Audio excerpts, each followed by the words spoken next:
Good morning, guys. Welcome to this installment of Mike's Vehicle Vlogs. Please disregard my appearance. I just got up. It is going on 9 o'clock in the morning, and it's my birthday. Right now, it is cold outside, but it's supposed to get up to the mid-40s. Supposed to have some sunshine. And of all the things to want to do on my birthday, I'm going to work on the Aztek. No better way of spending your birthday than potentially cutting up your fingers and saying a lot of cuss words for your neighbors to hear. Happy birthday. But before we go outside and start working on everything, we need to have our breakfast. So being that I'm turning 31 today, I decided to go with an all-time favorite of mine, Fruit Loops with marshmallows. And yes, they are a lot better with the marshmallows.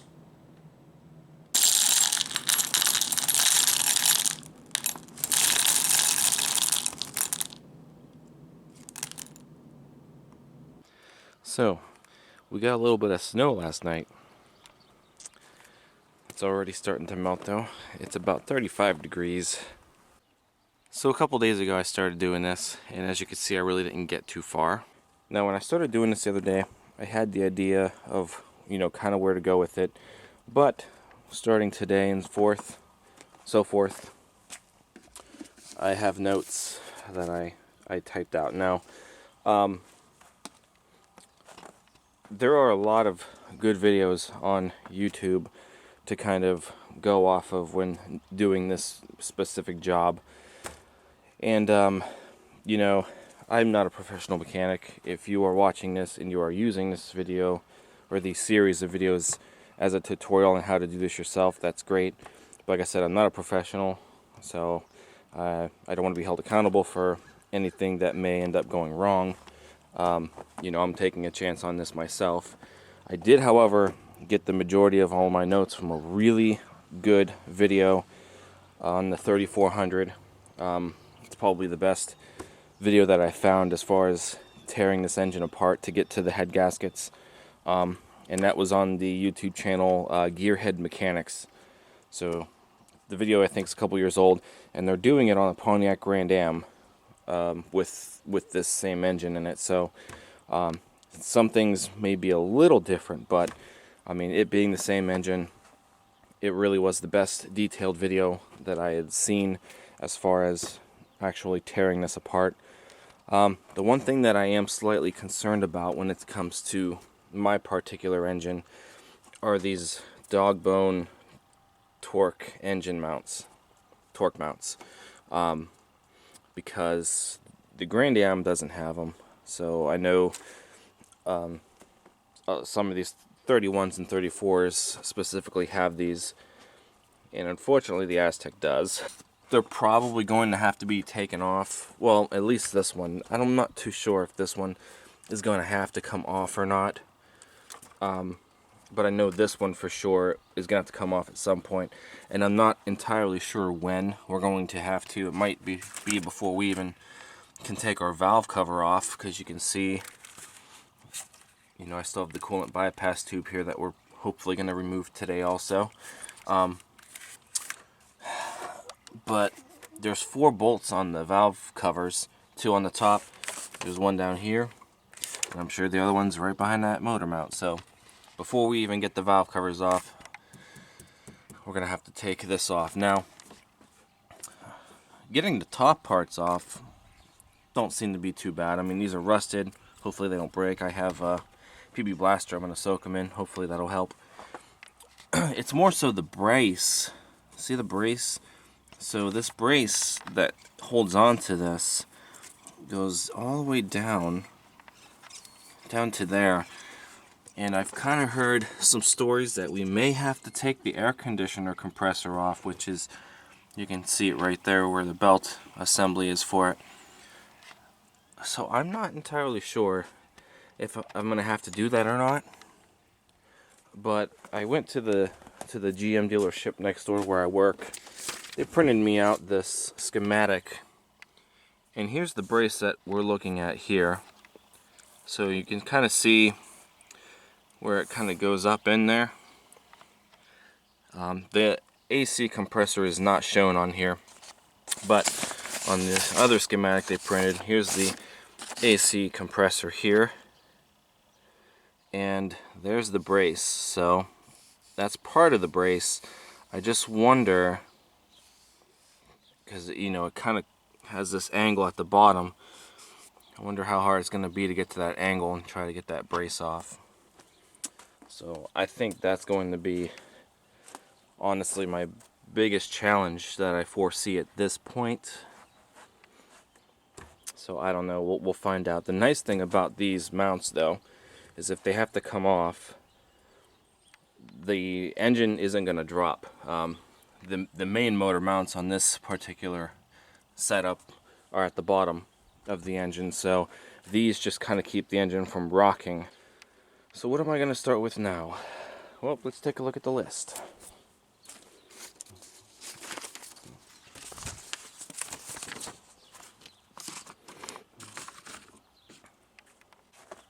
Okay, so the one thing I'm going to do is we're going to try to remove this hose here from the plenum that goes to the brake booster. Now there's not a whole lot of room to do that, so we have to just kind of pull and wiggle.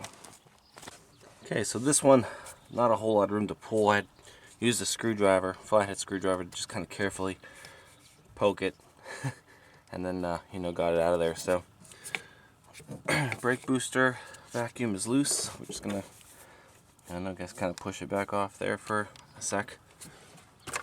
Let's see, and then we're gonna remove the spark plug wires up here. Get it over with now. I'm probably not gonna put these wires back on when I put the engine together. I had already decided to get new plugs and wires, so when the plugs come out and these wires come out, I'm not going to throw them away. I'll keep them just in case, but my plan is to get new plugs and wires for it. I don't like this coolant hose here. This is a hindrance. I'm probably going to unhook that. I'm probably going to do that right now. It goes to the coolant, you know, this thing, the overflow tank, and it runs. I honestly don't even know if that's the right hose or not, because it seems really long, and I don't remember mine having that long of a hose where it dips down everywhere, unless, like I said, I think somebody tinkered with this engine before. So we'll get our pliers and we'll squeeze this little clamp here and pull that hose off. Okay, so got the hose off. Took a little bit of fighting, and now we're gonna run this just through here. There might be coolant in it. Yep, there it goes. Oop. And I don't know, guess we'll just set it up here for now. And when I was pulling it out, I noticed, you know, this little tube inside. Look at all the gunk on the inside of that. Oh boy, so I actually think I can just take this entire coolant tank out and get it out of the way. Might not be a bad idea to clean it out anyway when we get our new coolant in there.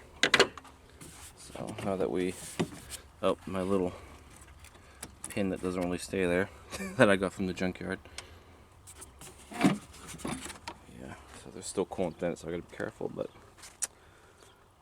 you can kind of see the gook in there anyway. Just set it out here for now.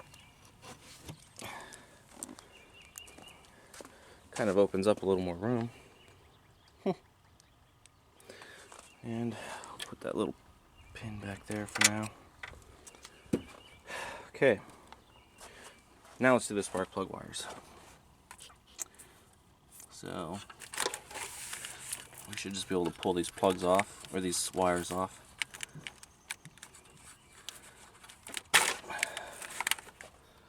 There's one.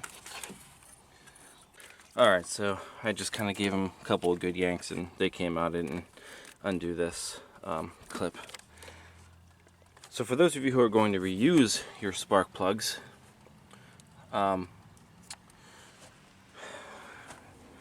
this is going to be cylinder 2, 4, and 6. On the back side it's 1, 3, and 5. So you might want to mark on your wires going to the coil pack up here, you know which coil is going to be for which plug. In this case, I don't really care because I'm getting rid of them, and that's going to come out anyway, so I'll have all new plugs and stuff to mark. So this, bend that back. I honestly think whoever put plugs on here before didn't even use the right wires, because they look like they're all long and oversized, so they don't fit well. So let's see, it's gonna be, these are probably gonna be hard to get off at the moment too. Like even the back ones have a lot of slack to them. Oh yeah, there's no room. Okay, got one out. There's another one, and one more. There we go. Okay, I'm gonna keep this harness though for the next, or this harness cover for the next 3 plugs that I put in there. But yep, so these are out. It looks like these have some corrosion on them, so we got to take the coil pack off anyway, and maybe we'll clean those. So as you can see, there's really no way to get to the back plugs yet. I probably won't be getting to those until I start to get all this stuff torn off, but we're going to disconnect the rest of our spark plug wires, the last 3 that remain. And yeah, so I don't really know what to do with them, but I guess they'll just sit there. So at least should be ready for us to take off, and then like I said, once we start getting to the back of the motor, we'll get the other ones out. So right now we're going to try to remove the coil pack, and all I see are I see 3 little bolts here, 1, 2, and 3. I don't know if that's all that holds that on. The one video that I watched really didn't specify, but I think we're going to try it anyway.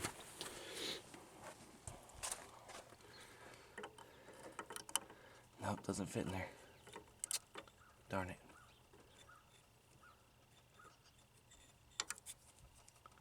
Well, the only other thing I can see at the moment are these 2 here on this bracket. And I wonder if that might help to get the coil pack out. I don't know where it goes to the back.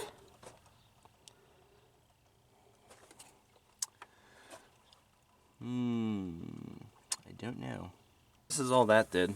It brought it up, but it's doesn't really push back or anything.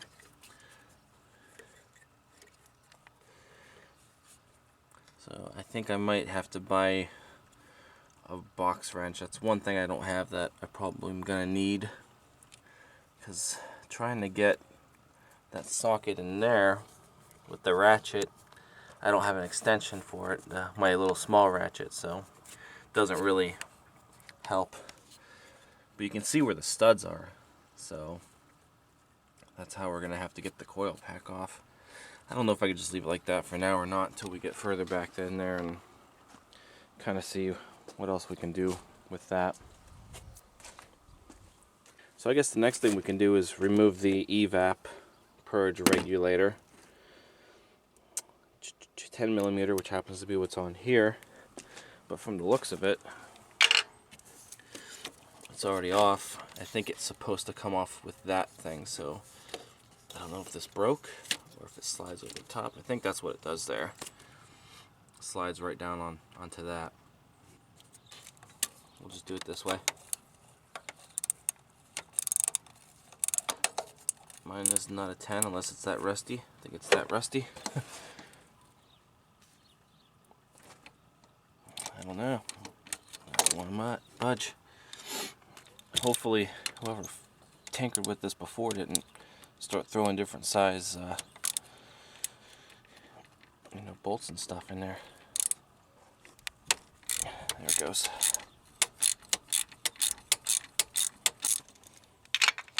Loose enough yet? There it goes. Okay, so that's how you remove the entire Evap. Oh, see, it just falls right off anyway. So you probably don't even have to really do that. Ugh. I don't know. So as you can see, it's attached to a fuel line, so we just have to carefully get it out of the way. Probably could disconnect the actual fuel line from it, but I just try to push it up over this, yeah, like this here, toward the back a little bit. That should be good enough for now anyway. And then take your bolt and obviously put it back there so we don't lose it. Let's do the throttle body finally. So we removed the 2 lines under the throttle body already for the coolant bypass, so you can see one here and the other one is here, so those are already disconnected. Our problem is that brace right there. So in the video that I watched, the gentleman doing this job took a pair of channel locks and he was able to bend this back plate this way. The problem is I don't have a whole lot of room to bend them, I don't think. I mean, I kind of have a little more room now that I got the coolant tank out of the way, but the rest of these lines and stuff back here, I mean, it's easier on a Grand Am because you don't have this sitting, have the engine sitting back so far. I mean, I could try it again. Take this, see. I can't even really wedge it in there, but I could try to bend it forward. I just can't get it. I kind of pushed down on it, pulled it out a little bit, and I was able to kind of get it to stick above or beside the actual throttle body. So I got the first nut off, which goes on that stud. Where is it? Is that it? Yeah, that stud there. And that's where that little U shape on that bracket goes. Now you can see there's another nut back there, and it's part of the stud. So in this case, we're going to need a deep well socket. Also in this case, I don't have a deep well socket, so I'm going to go take a trip to the hardware store and I'm going to get a deep well socket kit because I'm sure I'm going to need, actually I think from what I wrote down on the paper I was going to need them anyway. You know, kind of noticing this mark on this engine mount here, I'm beginning to wonder if maybe this isn't the original engine, because usually I don't think you find marks like that on a factory engine. This Aztek may have had another engine in it before, so there's a really good chance. That could also be why it looks like it's rusted out. Maybe it's because it sat out in the junkyard or wherever it was. So I'm starting to think that it's not the original motor. Could be a chance that it's going to have another motor put in after this, so I don't know. But we're going to go get our deep well set, and then we're going to come back and try to do some more work on it. Alright, so I went and I only bought what I think I'm going to need for now. I took my list with me, so I don't think I missed anything. But there's our 13 deep well. I think I'm going to need a 15 deep well at some point.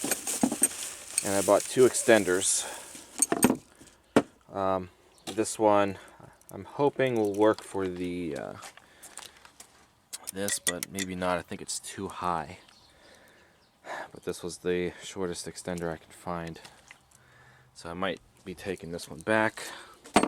We'll try it anyway. There might be enough room to kind of wedge it up in there, but I don't know. Anyway, I know we're going to need this one for sure. So let's get this throttle body off. Finally. Take off my original 13. Get our new 13 deep well on there. So let's see, where are we? Right alongside. Are we getting it? There it is. Alright. See if the throttle body's really loosening up now. Okay, so here's what that stud looks like.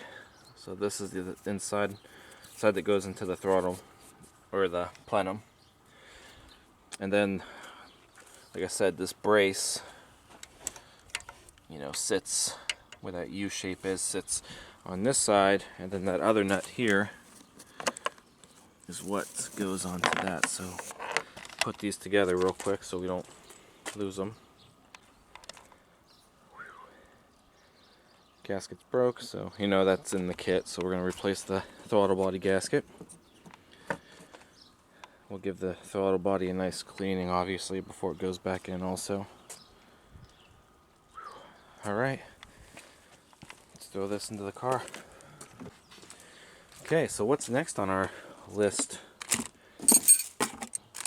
Oh, okay, it's time to remove the bypass tube. Okay, so now we're going to remove the bypass tube. I believe you can see now it seems to work out a little bit easier once we get the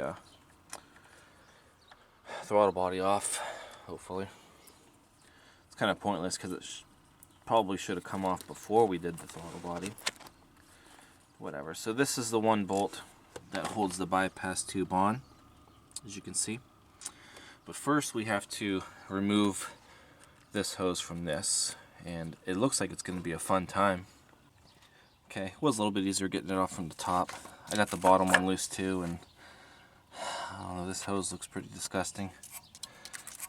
I might just buy a new little hose for this too.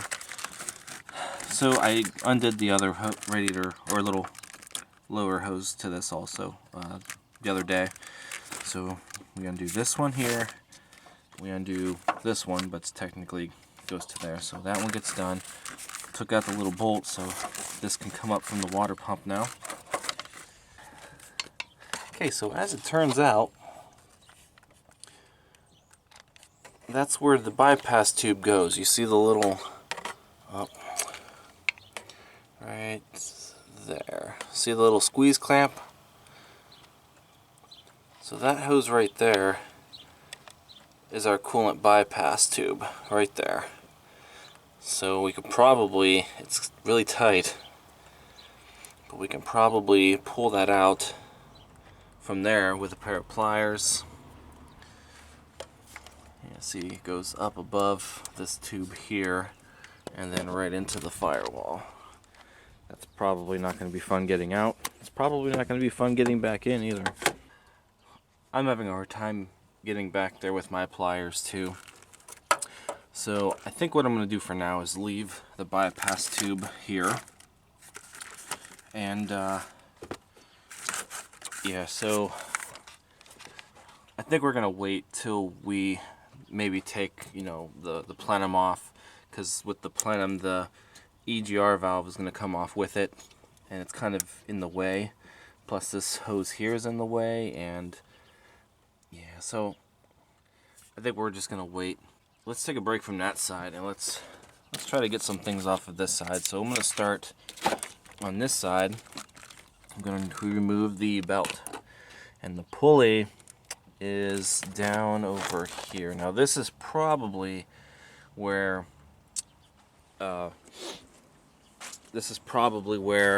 we would run into the situation of maybe taking all of this stuff out. The tensioner pulley is right there. So we have to take the belt off, then we have to remove the tensioner pulley. There's just one bolt right in that area there. And then we're taking off this idle pulley too. Ugh, can't talk. And then from there, I do believe we take off the alternator. Yep, we take off the alternator plate, which is going to be, you know, obviously we take an alternator, and then this motor mount comes with the alternator plate also. So we're going to work on getting the belt off, the pulley, or the tensioner pulley itself, this idler pulley here, the alternator, and the alternator plate. Okay, so we managed to get the belt off. It is kind of a tight fit, and especially since I had a small ratchet. didn't have enough torque, but got my arm all the way down in there, and I was able to get it down far enough to where I brought the belt right off of the idler pulley here. So this belt can now come off. Hopefully, you know, your vehicle has the belt assembly sticker on it. So it does look like this belt is kind of chewed. Where is it at? There it goes. I mean, it doesn't look too awful, but it does look like it's got some wear on it. So, I don't know.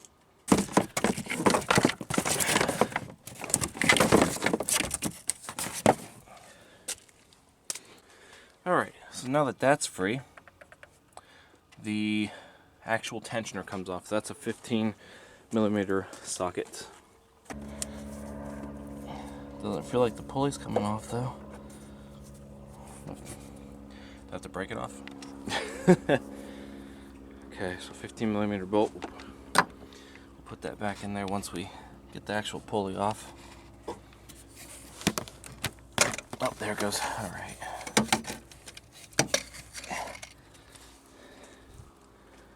Okay. Tensioner pulley's out. Okay, here it comes, I think. Yeah, it's getting looser.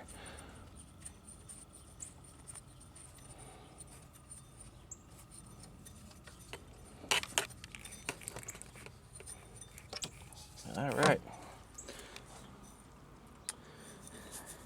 And there's that. I wonder if I can maybe get the rust off of it and try to make it look better. I just don't understand why everything is so rusty under here. I mean, it's a lot of rust. It feels like this bolt actually stays in there, so that's good. So we put this back in the car, bolt intact. Okay. Let's see. There's one bolt here at the front, and finding the other ones is not going to be, it's probably not going to be easy. Highly doubt there's just one bolt holding the alternator on. Okay, so got the one alternator bolt out. I don't know, this doesn't seem like it should be the right bolt in there. It's the right size, but this head just looks kind of weird. So this is probably somebody threw in there, but it goes right here on the side. Now the problem is the other two bolts, one of them's right here and the other one's on the other side of it, just like this. Now look, that's my firewall. I can't get my wrench back there or my ratchet, and I tried using the other crescent wrench. Can't do that either.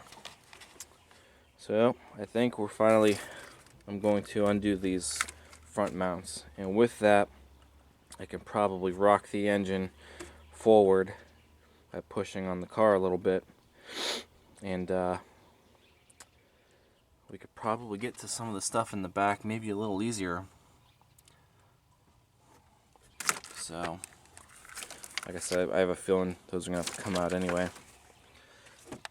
Oh boy, this all goes to that. Unfortunately, I don't think there's really much else we can do with this harness as far as it being in the way, because it's going elsewhere.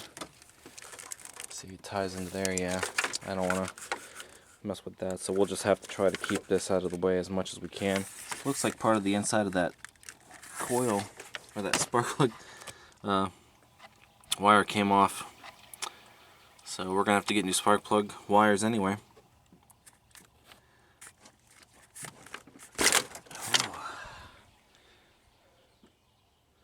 Alright then. Okay, so the motor mounts are out, and you can see, first off, I'm bleeding on everything still, and second, this you know, these are out. I've never done that before, but should I be able to do this? I mean, literally, should I easily be able to rock this entire engine? by itself. Someone's probably going to comment and say that we're going to need, you know, actual motor mounts. Which wouldn't surprise me unless something's rusted out on the bottom. Who knows? But I wasn't thinking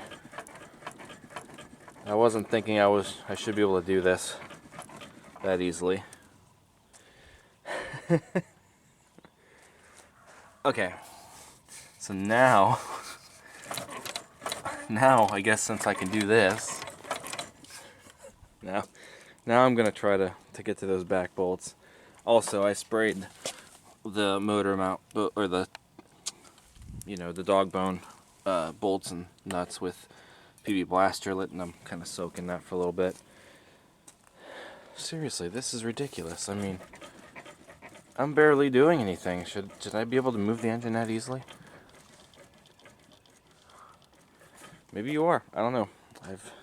I've never done that before, so it could all be new to me. I just found it very amusing. I managed to get only two out of the 3 bolts out of the alternator. The problem is the third bolt, which is on this side at the back. Even with the engine loose, you know, we still can't get any kind of ratchet or wrench in there because there's not a whole lot of room to wiggle it. Now, from what I've seen, there's actually a lot that you have to do to get the alternator out of this car. And again, this is one of GM's finer design flaws, in my opinion. If they were going to use the engine, why couldn't they reroute the alternator to be up here, or, you know? But hey, who am I to question? So, there is not much room for the alternator at all on this car. So what I think we're going to have to do, and we have to do it anyway, we're going to loosen and, slide the power steering pump and reservoir out of the way. And I think we might just have to attack the actual brace that holds the alternator on. So here again, I'm really hoping none of this stuff on the side has to come out, because that bolt, you know, I'm not having much luck getting it out. Anyway, so the power steering pump, there's holes on the side of the pump pulley there. So you can see these holes on the pump pulley. Well, within these holes, like right here, it feels like there's a bolt in there, and then we travel up and there's one up here, and then we go around to the back some more, and it feels like there's number 3. So there should be 3 bolts there. So you just have to turn the pulley to line them up, and we just loosen the 3 bolts, and that takes off the power steering pump. So now I'm skipping steps here. We need our deep well 13 for that. Luckily, we bought our deep well 13 today. So, we'll see how well this works out. Couldn't really get it off because of the belt rotation diagram. It's on a plastic piece, and it's held on by one bolt right there in the center. So, you know, it sits down in here like this for the most part, and that bolt's going to be right back there. However, in my case, the bolt broke. The 8mm broke. Bolt broke, and it's you can see where it goes in.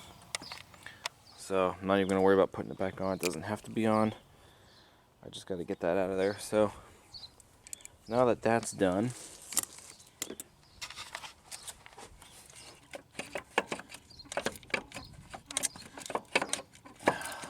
nope, we're still having problems.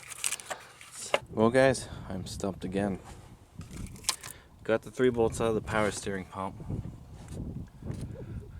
There's nothing else, and it does not want to budge, and I don't know what it is. The only other thing that I could think of is the lines have to come off. They're down there. No. Yeah, see. But it looks like there's slack there. There's slack here. I have no idea what is keeping the pump on. I even looked up another video. It should just pull up and slide over. I loosened one of the bolts to the alternator mount.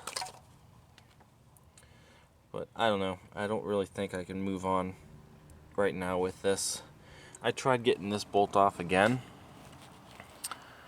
And as you can see, it's actually starting to strip. So I don't know who did what to that, because that does not look right. So even if I wanted to, I can't take all this stuff out to even open up a little more room. Trying to get the lines off the power steering pump, I think, are near impossible. That one fitting, for one, looks extremely rusted. And the other one is just in a really bad spot. So I don't know what to do. I mean, I think from now, I think I'm just going to try to move on somehow. I don't know. I don't know if I can.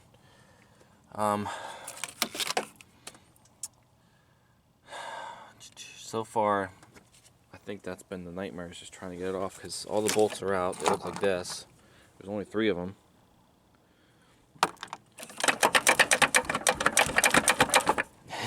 It just won't come out. Maybe I should move on to something else. Let's see. Disconnect crankshaft position sensor. That would be this here. Let's go to something a little more simpler for now. Let's see. We just kind of lift up on that and pull. Okay, so that's disconnected. Okay. Now what? We got the belt off. We can't really do anything with the alternator at the moment. We can try to get the map sensor off. 7mm.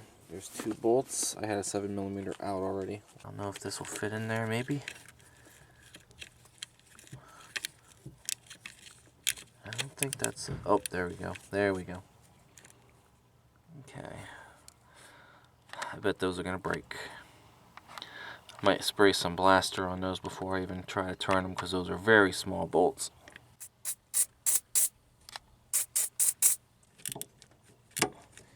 There we go.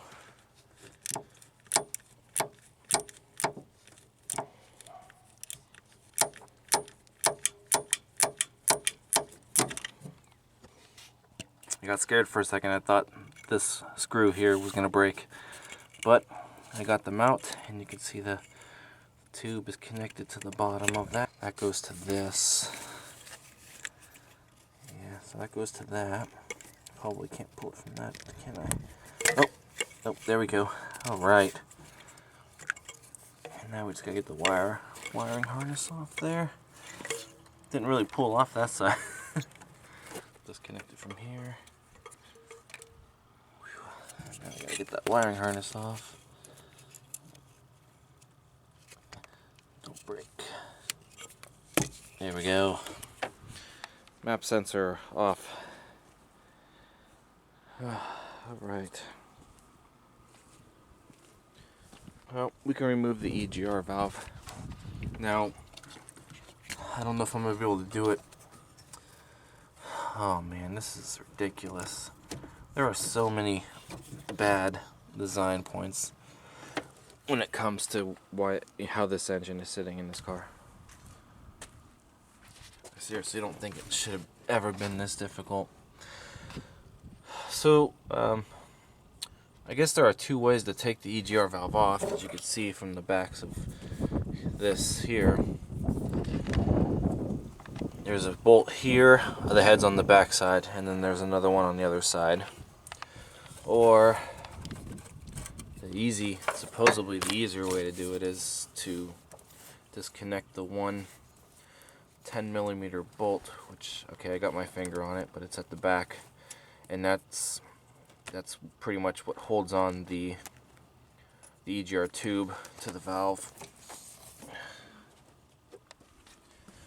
But I don't know. I don't really see me getting it off either way, to be honest with you.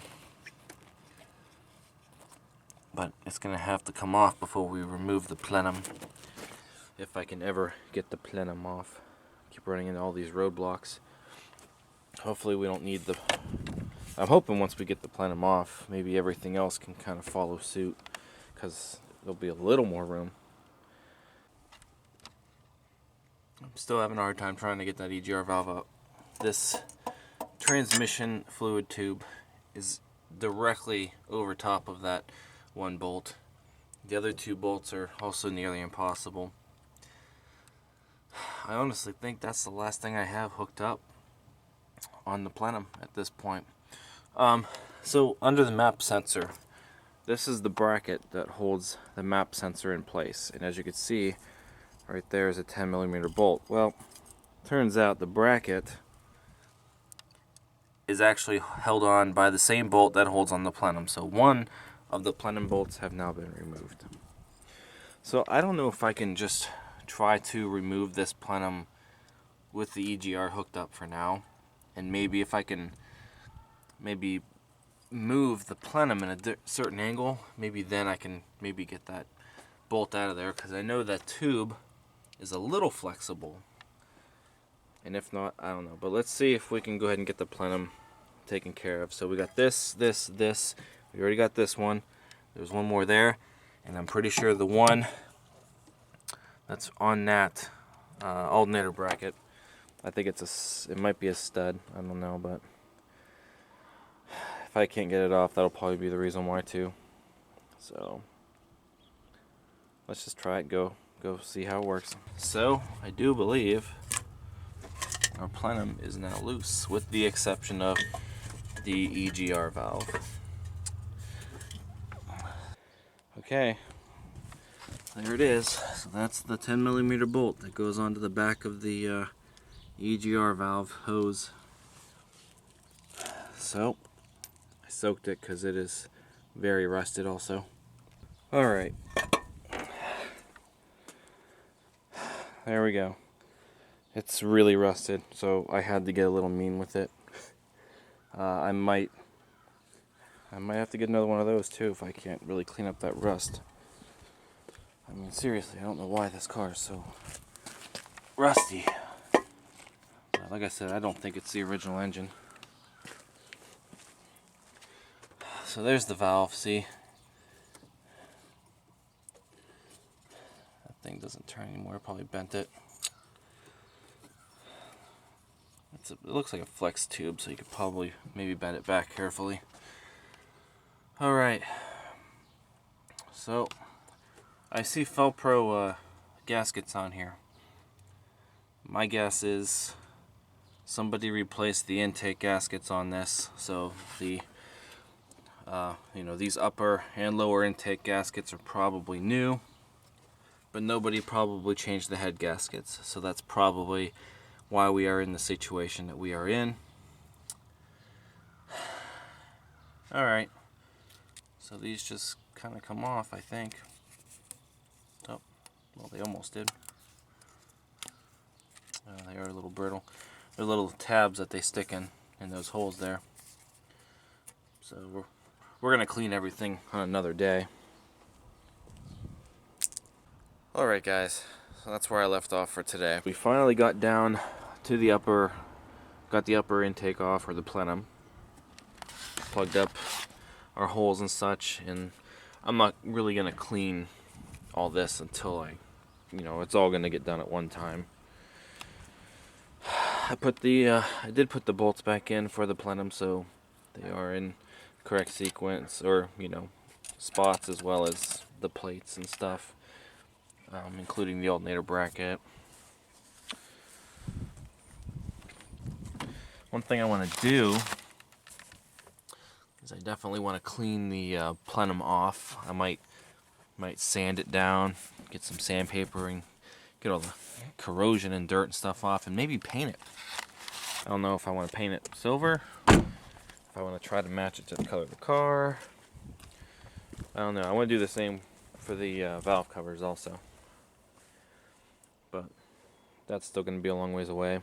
I'm going to enjoy the rest of my day now. If you guys enjoyed this, give it a thumbs up, comment, subscribe. Also check out teespring.com/stores/Mike's Vehicle Spotlight.